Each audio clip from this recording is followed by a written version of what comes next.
Well, if you enjoy reading escape books, and I do, you will love the book of Exodus. It's the story of the biggest escape in history, I believe. Over 2 million slaves escaped from one of the most highly fortified nations in the entire world. It's a miracle. In fact, it was a series of miracles. So here we have this tremendous escape story. Moses actually saw more miracles than Abraham, Isaac, and Jacob put together. It is just one string of supernatural interventions on behalf of the people.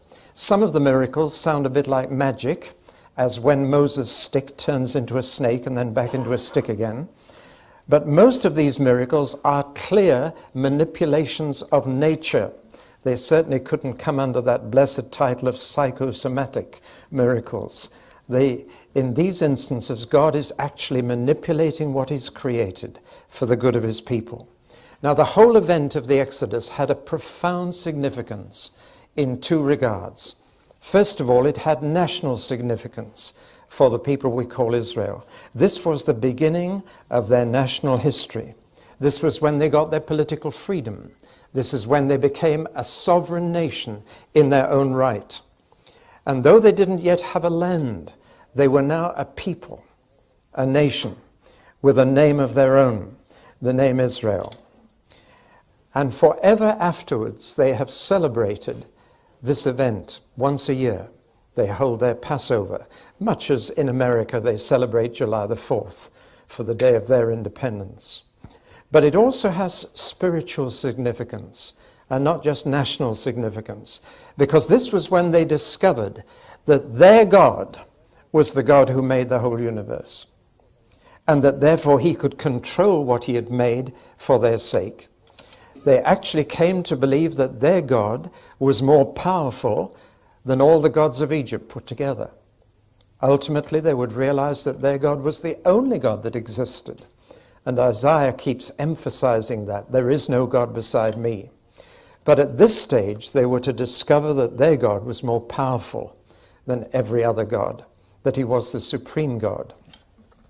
It's here that He has the title El Shaddai, God Almighty. But He also has a name, and it is in the book of Exodus that the nation was given His personal name. Somehow when you know someone's name, a relationship becomes more intimate and more personal. That's why you're all wearing badges with your name on, because that helps you to begin to relate in an intimate and personal way. You can peer at the badge and say, "Hello, Peter," and somehow that helps. And God has a name as well as many, many titles, and His name is Yahweh. I don't even know if I'm saying it correctly, because I have yet to find a Jew who will tell me how to say it. They dare not even say the name in case they take it in vain. So I'm hoping I'm pronouncing it right. But the name Yahweh doesn't mean much to me. It doesn't set my heart on fire. It's a funny word. It's not English. And some time ago I was praying and I said, "Lord, please give me an English word that will convey the meaning of Yahweh to me, and also give me the feelings it aroused in your people." And immediately into my mind came the name Always. I thought, that's a beautiful name, because Yahweh is a participle of the verb to be, and to call God always communicates what that name really says. And that's only His first name. He has many second names. Always my provider, always my helper, always my protector, always my healer, always, always. And so that's the name I've used for God since. But the Hebrew is Yahweh. And this was when they found His name. And He gave them not only His title, El Shaddai, God Almighty, but His name. I'm always. I'm always with you. I was always here. I'm always the same. To put it another way, it's in the book of Exodus that the creator of everything became the redeemer of a few people. And it is that combination of creator and redeemer which we need to hold very firmly. I'm afraid some Christians go to the extreme of only thinking of God as creator, and some only think of His redeeming power, but they belong together. The creator of the entire universe becomes the redeemer of a bunch of slaves. Now, this is one of 5 books of Moses. And when you study them, 4 of them are much the same, and 1 is quite different. Just to mention that difference first, Genesis stands alone, because Genesis is the only one of the 5 books of Moses that covers events before Moses lived. The other 4 all happened within his lifetime, and clearly he wrote the other 4. But these were a bunch of slaves who'd been 400 years in slavery, without their own land, without their own money, without their own whatever. And the result was they needed to be retold their roots. I don't know if you've read Alex Haley's book, Roots. There was a man whose ancestors were sold into slavery and taken from Africa to America and became slaves. And he went back to rediscover his roots before his people were slaves. And he discovered them in Africa. It's a very thrilling story.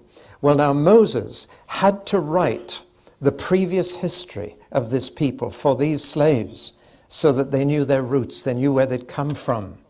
And so Moses clearly collected from people's memory 2 things: genealogies, their family trees, and stories about their ancestors. And the book of Genesis is entirely made up of such memories. And Moses collected them. But with Exodus, he begins his own lifetime.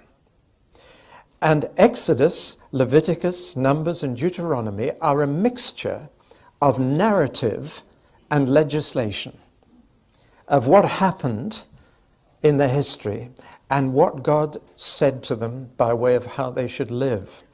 And it's this unique combination of narrative and legislation that characterizes the 4 other books of Moses.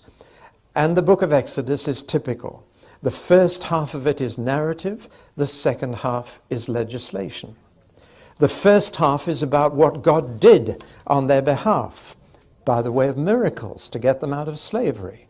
But the second half is about what God said and how they were to live now that they were free. The first half, therefore, demonstrates God's grace toward them, his free favor in getting them out of their problems. And therefore, the second half expects them to show their gratitude for that grace by living this way. Now, the reason I've emphasized that is this. Too many people, when they read the law of Moses, think that this law was their way to be redeemed by God. No, no. They were redeemed by God first, and then given the law to keep by way of gratitude. Now that's a very important point. They weren't given the law first. They were set free first, and then they were given the law to live by. And that's exactly the same in the New Testament too. We are redeemed, and then we're told how to live holy lives. You don't become a Christian by living right first. You become a Christian by getting redeemed first and liberated. And then you live right, so that liberation comes before legislation. They're set free, and then they're told, now don't abuse your freedom. Use it properly. So here they are set free from Egypt, but here they enter into a covenant or a marriage with God at Sinai, and it takes the form of a wedding service. God says, I will, and then the people have to say, we will. And literally they are married, and it's called a marriage. And what follows is called a honeymoon. And then the marriage has to begin in the land, in the place of God's choosing. They are liberated from slavery, but not so that they can do their own thing. They go into the wilderness to serve God. They are set free from slavery, but for service. That's an important point. It's the same in the New Testament for Christians. We're not set free to do our own thing. We're set free to serve God, whom to serve is perfect freedom. So redemption comes before righteousness. That's the important point I want to make. The book of Exodus makes that absolutely clear. God redeems them first. Now he says, live right, because I've set you free. So those are the two halves of the book of Exodus. And then I've divided the rest of it up into 10 very simple portions and given them each a title, because I can memorize things that are simple.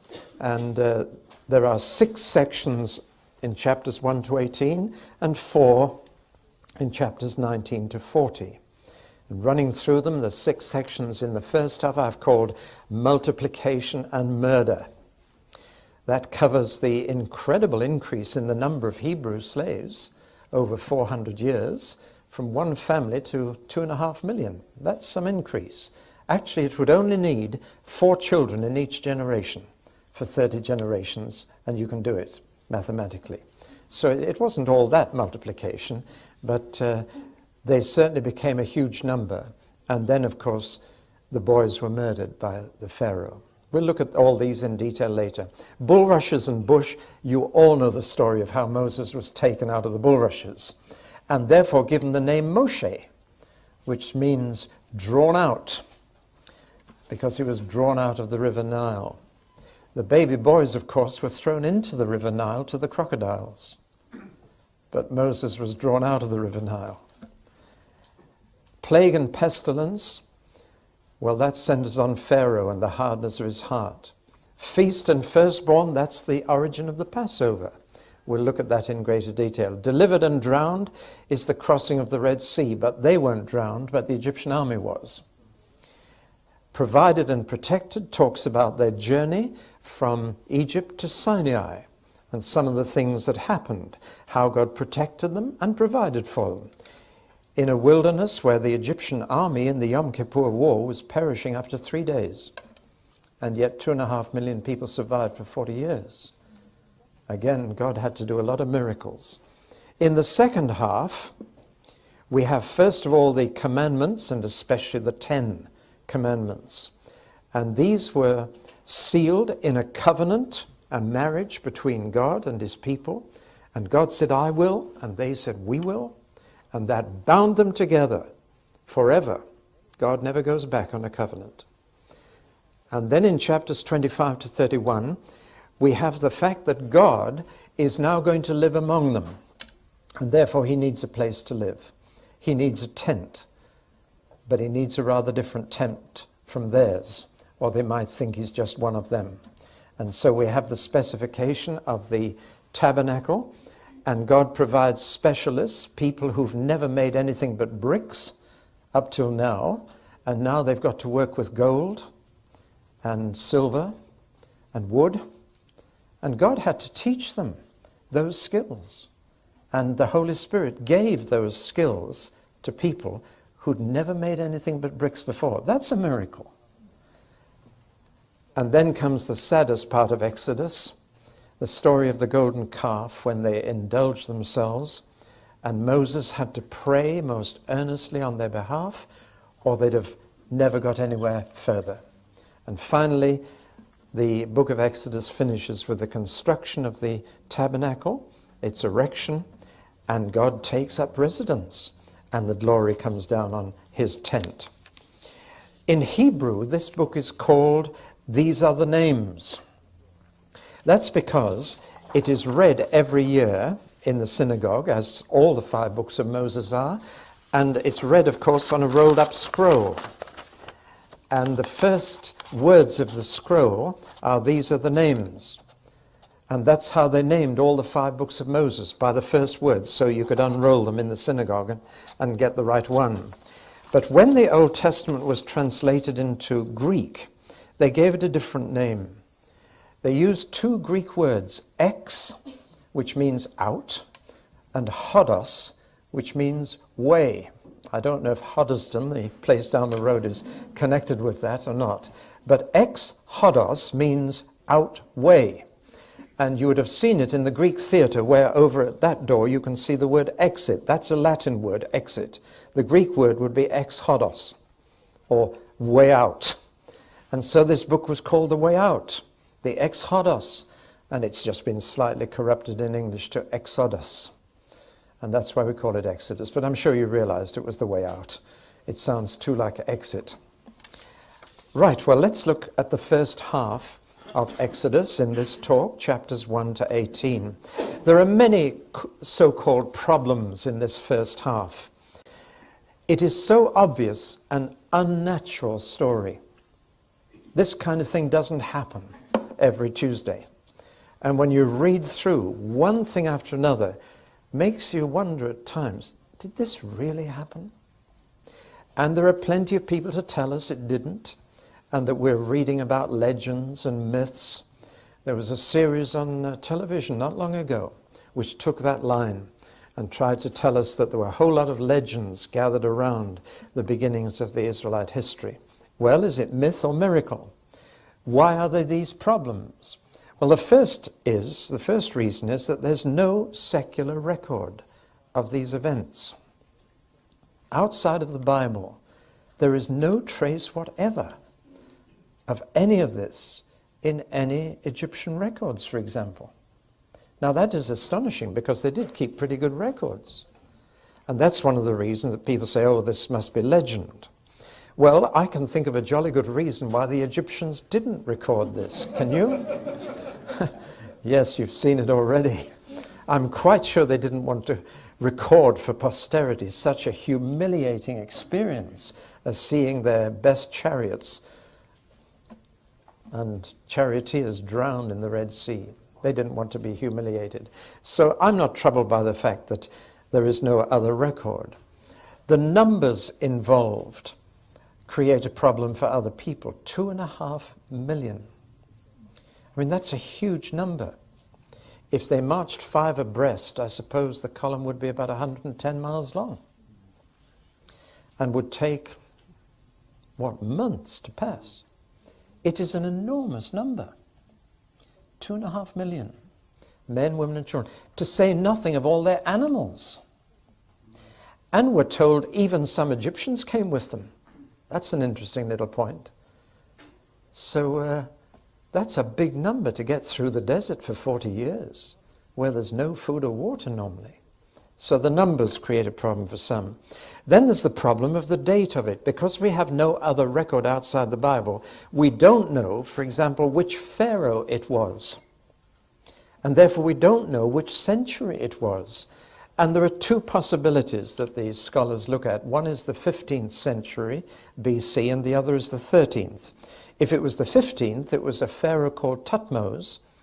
But if it was the 13th, and to be frank, that's the one I go for, I believe all the evidence points to the 13th century, then it would be this pharaoh, and I've got a picture of him for you, just to show you what an impressive character he was. He even had 4 statues of himself made, not content with 1. He had 4. This is Ramesses II. And you can just see the top of 2 people at the bottom of the picture to show you the size of these monuments. Now, this is what the Israelites were up against. See, we often treat Pharaoh as a little baddie. He wasn't. He was a very powerful emperor. And he had the most powerful military force in the ancient world. A man who could cause those 4 statues to be erected of himself, carved out of the solid mountain. He was no mean character.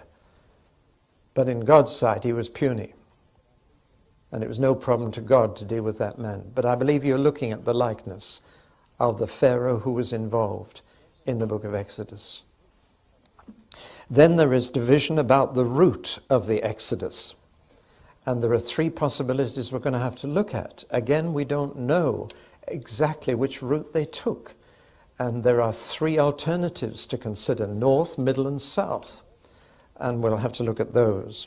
You see, all these questions have made scholars doubt whether they're reading fact or fiction, or perhaps faction, that modern mixture of fact and fiction which we're now accustomed to with TV historical plays. Well, it does boil down to faith. And my faith says the most understandable explanation for the facts is the book of Exodus. And the facts are these. First of all, the existence of a nation called Israel. Now, nobody can dispute there is a nation called Israel in the world today. Where did they come from? How did they get started? How did they ever become a nation if they were actually a bunch of slaves? We do know that from secular records, that they were a bunch of slaves. Something dramatic is needed to explain the existence of Israel. Or take another fact. It is a fact that every year, every Jewish family celebrates the Passover. Now that's a fact. Every Jewish family does that. Why do they do it? You've got to have some explanation for such a ritual that has survived for so many thousands of years. Well, the book of Exodus provides the most reasonable explanation of that. Well, I could go on. There are fact after fact in our modern world which have to be accepted as facts for which you've got to find an explanation. And to me, the book of Exodus gives the best explanation of all the facts. Well, now let's run through the sections of this book and look at some of the points of interest. I can't give you a commentary on the whole book. I just want to take out of each section something that might have troubled your mind or some question that you might ask and try and give you an answer to that. Let's take multiplication and murder. The question that I have is, why did they stay so long in Egypt? 400 years. They went down there in the time of Joseph and Jacob, you remember, because there was a famine and Egypt had bread. And they simply went down there because there was more food. They went voluntarily. They were accepted as guests of the government. They were given a jolly good fertile piece of the Nile Delta called Goshen. And there they were during the 7 years of famine. But at the end of that time, why didn't they go back to their own land? Why did they stay? And in fact, they stayed so long that they outstayed their welcome. And that's when they were forced into forced labor. So why did they stay? Well, there's a human answer to that and a divine answer. And I'll give you both, because so often there are two sides to every question. The human answer is they were jolly comfortable. It was much easier to make a living in the Nile Delta than it was on the hills of Judea. Much easier. And it was fertile. The climate was warmer. There was no snow in the Nile Delta. There was in the hills of Judea. They were just altogether more comfortable, in much the same way as Lot was more comfortable down in the Jordan Valley at Sodom and Gomorrah. The climate was very similar to the Nile Delta, and it looks more comfortable. And people like to live in a more comfortable climate where life is easier, and that's why they stayed. Though God had never given them any land in Egypt, he said, I'm giving you the hills of Canaan. That's where you belong. But they stayed. Well, we can't blame them because we tend to do the same thing. And they didn't want to leave until it was too late. Amazing how many Christians find a new house before they start looking for a church or start asking how they're going to serve God there because they've seen a house that they like. See? Well, that's what they did. And they stayed in Egypt too long until it was too late and they weren't free to leave. And they were now in the position of being forced labor. That's the human answer. And then, and only then, they cried out to God and say, God, why are you letting us be slaves in Egypt? Isn't it amazing how we get ourselves into problems, then we start blaming God for not getting us out of them quickly? It's so human. But God didn't do anything about it for 400 years. And we've got to ask, why? Had they gone back as soon as the famine was over, there would have only been a few people. And there was room for those few in Canaan. But now they had stayed so long that they were a large people, and there was no room for them in Canaan because there were already other people living there. Now God was going to kick those people out, but not until they were so wicked that they didn't deserve to live there. And God explains in the book of Genesis even, he explained to Abraham that your descendants will stay in Egypt a long, long time until the wickedness of the Canaanites is complete. And so before God could empty the land of the Canaanites for all of them now, He had to wait until they became so bad that it would be an act of justice and judgment to throw them out of the promised land and let all the Hebrew slaves in. So God waited until he could do that. And that's the reason God gave for that 400-year gap. It's a long time to wait for God to answer your prayers. You know, you pass it down the generation. Keep asking God, and one day he'll get us out of here. What patience you need to go on praying that. 4 centuries. But God heard. And at the right time he acted. Well, now they had gone through 3 oppressive decrees. The first was forced labor. Second was to make bricks without straw. Do you realize what that meant? Have you ever lifted up 2 bricks, one made with straw and one without? The one without is about 3 times heavier. See, the more straw you put in, the lighter the brick, and the easier it is to carry. But bricks without straw, that's heavy.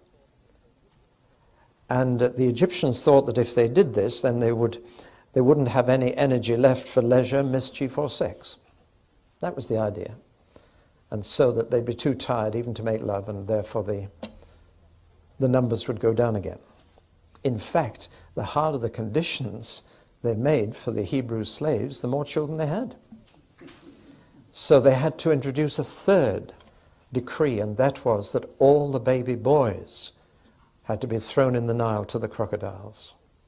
The Nile, of course, is the source of life to Egypt. There's no life apart from the Nile in Egypt. But it was also the place of death for the Hebrew slaves. Well, now, that's the first section.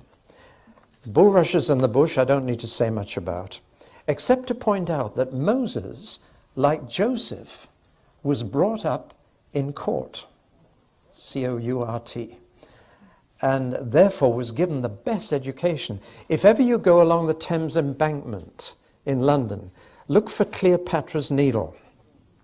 There are 2 of them. One is in Rome, the other is on the Thames embankment. And those 2 were the gateposts of the Egyptian university. And when you see Cleopatra's Needle, you're looking at something that Moses saw every day as a student. He walked past that and had a university education.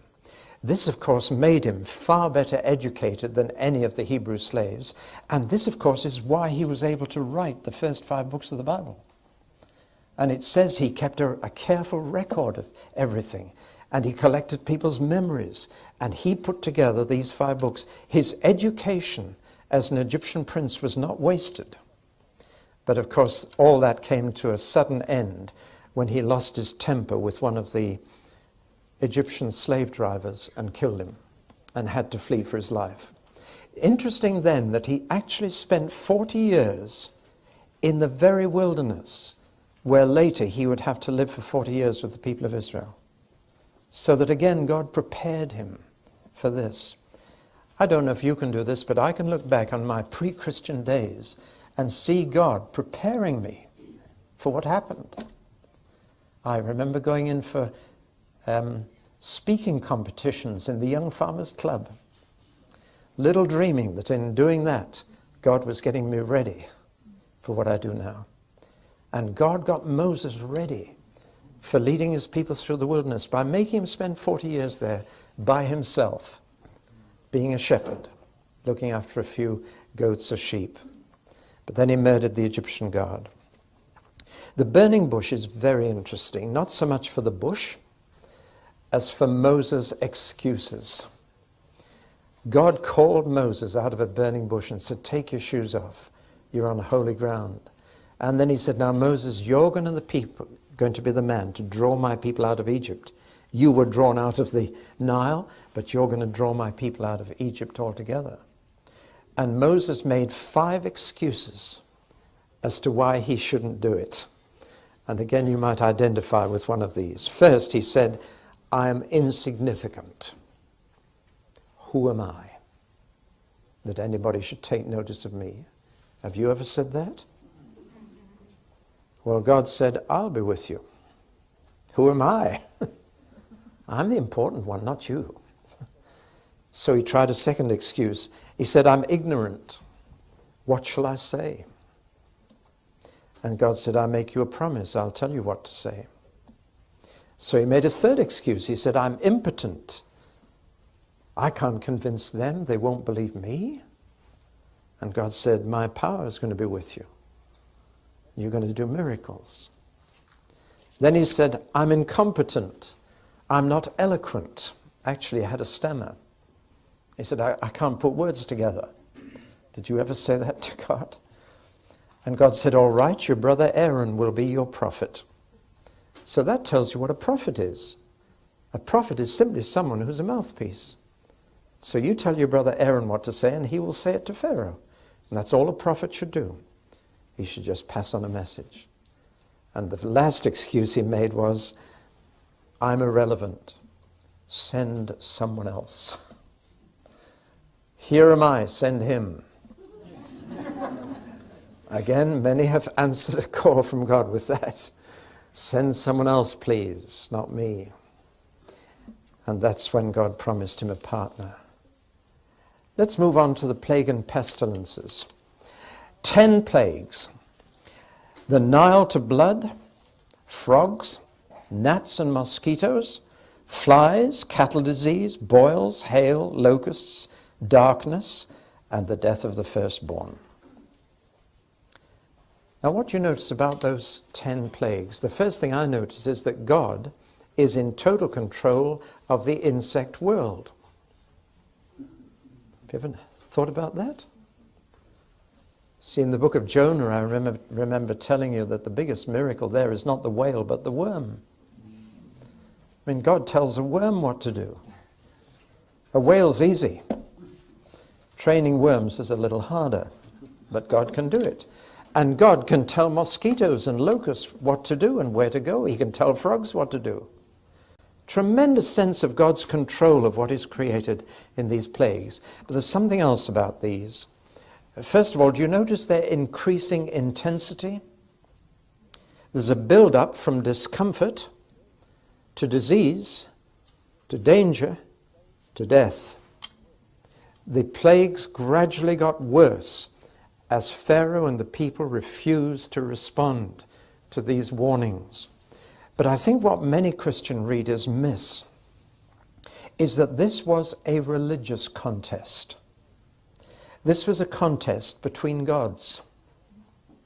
Because every one of those plagues was an attack on a particular god worshipped by the Egyptians. And that gives the plagues a real meaning. Let me just run through some of the Egyptian gods. There was Khnum, the guardian of the Nile. Hapi, the spirit of the Nile. Osiris. And it was believed that the bloodstream of Osiris was the Nile. Then there was Heket, a frog-like god, a god of resurrection. There was Hathor, a mother goddess, was a cow. And then there were a number of sacred bulls. The god Apis was a bull. And the god Mnevis was a bull, the sacred bull of Heliopolis. Then there was a god of medicine. Then there was a sky goddess, a goddess of life. Another one, Seth, was a protector of crops. And then there were 4 sun gods. And on top of all that, Pharaoh was supposed to be divine as well. So that can you see that these plagues were specifically directed against Egyptian gods? And the message was very simple. This God of the Hebrew slaves is far more powerful than all your gods. And still they didn't listen. Now there's a bit of a problem about Pharaoh's heart here that I need to mention. It says God hardened Pharaoh's heart. And some, I'm afraid, have made too much of this and erected a doctrine of predestination on it, especially in the light of Romans 9, where Paul talks about God hardening Pharaoh's heart. And you can go overboard on predestination, saying it's up to God to choose whether he softens someone's hearts or hardens them. It's his choice. We don't know why he makes his choice, but he makes the choice, and he chose Pharaoh, and he said, right, I'm going to harden his heart, as if it was a bingo game. And I say that reverently, but that's the kind of God that sometimes is preached, a God who just picks names out of a hat and decides to save some and send others to hell, and harden some and soften some. That's not what the Bible teaches. If you study this carefully, you'll find this. 10 times Pharaoh's heart was hardened. But the first 7, Pharaoh hardened his own heart. And after he hardened it 7 times, God says, right, if that's the course you're choosing, I'll help you to go further down that road. And 3 times, God hardened it for him. Now that puts a whole different light on it to me. God only hardened Pharaoh's heart after Pharaoh had deliberately and repeatedly hardened his own heart. And indeed, that's what God does by way of punishment for people. He says, if you go down this road, all right, I'll help you down this road. If that's what you really want, then I'll give you a push. And the last book in the Bible says, let him that is filthy be filthy still. In other words, if that's the route you've chosen, God will help you down that route. But there's no arbitrary choice here. Pharaoh hardens his heart first, and then God hardens it for him. I've just said that because so often the hardening of Pharaoh's heart has been misused to preach a kind of arbitrary predestination which the Bible doesn't teach. God responds to our choices. And if we persistently choose the wrong way, God will help us along that route to demonstrate his judgment if we refuse to be a demonstration of his mercy. Then we come to the Passover, the feast and the firstborn. This has a direct connection with the 10th plague. The 10th plague was that every firstborn boy in every Egyptian family must die. But that would also happen to the Jews unless they did something about it. What they had to do was to paint some blood on their doorpost. Now, blood is scarlet, maroon, which is the hardest color to see in the dark. Don't know if you knew that, but blood is the hardest thing to see in the dark. You try it sometime. But an angel would see it. And the angel of death would come to Egypt that night, and when he saw the blood on the doorpost, in the dark, no street lamps, just dark, he would pass over that house. Now, the first thing I want to say is they had to get that blood. Before they could put it on the doorpost, they had to have some, which meant that an innocent life had to be killed to get that blood. And then it had to be applied. If they didn't put it on the doorpost, it wouldn't work. So they had to obtain the blood and then apply it. And they obtained it from what we call a lamb, but that to me is a misleading, a little cuddly white thing we think of. It's a ram.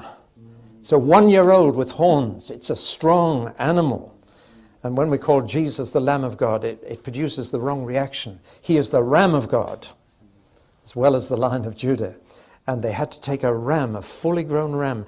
A 1-year-old ram is equivalent to a 30-year-old man. And that's what they took. And they killed it to get the blood and put it on the doorpost. Then they put the blood outside.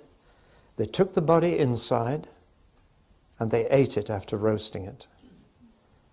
And they ate it standing up with clothes on, ready to leave at a moment's notice. They were going to walk for the next 40 years. And they had to take emergency rations with them of unleavened bread. It's all there. And they keep that feast every year ever since. And the youngest member of the family has to say, what does all this mean? And the oldest member of the family then says, this is what God did on the night when every firstborn boy died. And we were saved because of the blood of the ram.